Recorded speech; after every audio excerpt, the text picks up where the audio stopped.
Ecco le protagoniste di questa quinta e ultima batteria delle assoluti femmine.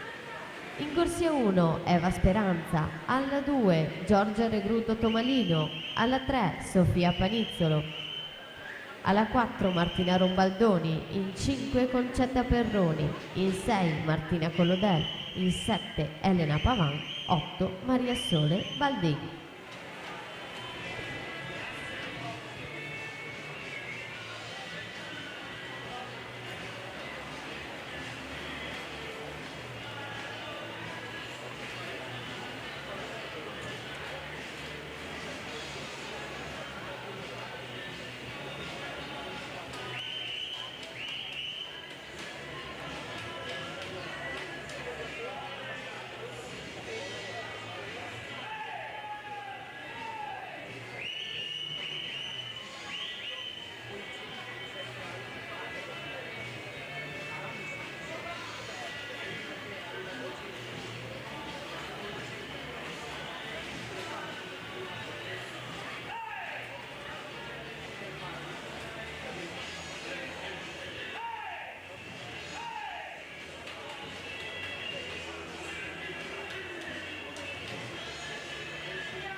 $2,54 è il tempo di Angelica Piccini che balza al comando la classifica assolute. Anna Marcotti 2,6,83 in seconda posizione.